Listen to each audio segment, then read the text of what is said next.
एक बार राजा जनक जी के महल के बगीचे में सीता जी अपनी सखियों के साथ विहार करने निकली। वहां पर एक वृक्ष पर उन्होंने तोते के एक जोड़े को देखा। दोनों आपस में बातें कर रहे थे। एक ने कहा, क्या तुम जानते हो कि अयोध्या में एक सुंदर और प्रतापी कुमार है जिनका नाम श्री राम है। उनसे सीता जी का विवाह होगा।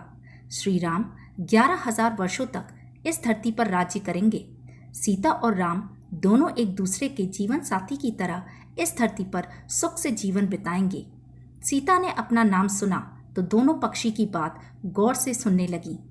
उन्हें अपने जीवन के बारे में और बातें सुनने की इच्छा हुई तो उन्होंने अपनी सहेलियों से कहकर दोनों पक्षियों को पिंजरे में पकड़वा लिया। सीता ने उन्हें प्यार से सहलाया और कहा, भय मत करो, तुम बड़ी अच्छी बातें करते हो। यह बताओ, यह ज्ञान तुम्हें कहाँ से मिला। मुझसे डरने की जरूरत नहीं। दोनों का डर समाप्त हुआ। वे समझ गए कि यह स्वयं सीता हैं। दोनों ने बताया कि वाल्मीकि नाम के एक महर्षि हैं। वे उनके आश्रम में ही रहते हैं। वाल्मीकि रोज श्री राम और सीता के जीवन की चर्चा करते हैं। उन्होंने वहीं यह सब सुना जो अब सब कंठस्थ हो गया है।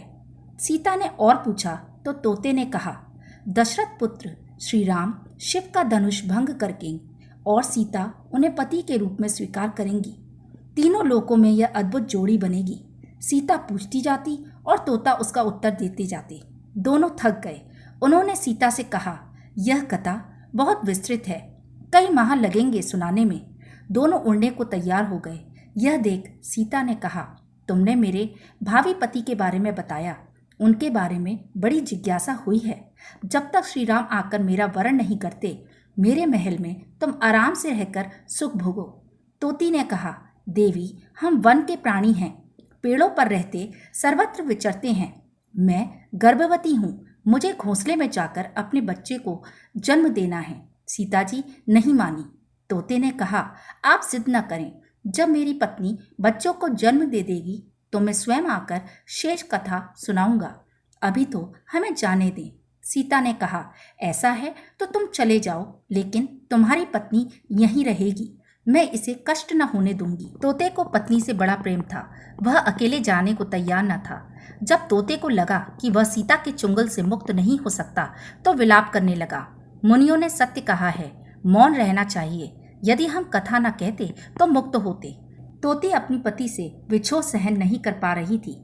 उसने सीता को कहा, आप मुझे पति से अलग न करें, मैं आपको शाप दे दूंगी। सीता हंसने लगी। उन्होंने कहा, शाप देना है तो दे दो। राजकुमारी को पक्षी के शाप से क्या बिगड़ेगा। तोती ने शाप दिया, एक गर्भवती को जिस तरह तुम उसके पति से दूर कर रही हो, उसी तरह तुम जब गर्भवती रहोगी तो तुम्हें पति का विछोह सहना पड़ेगा। शाप देकर तोती ने प्राण त्याग दिए।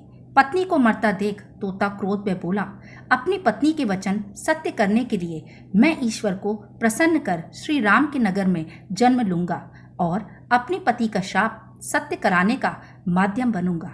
वहीं तोता बाद में अयोध्या का धोबी बना, जिसने झूठा लांछन लगाकर श्री राम को इस बात के लिए विवश किया कि वह सीता को अपने महल से निष्कासित कर दें।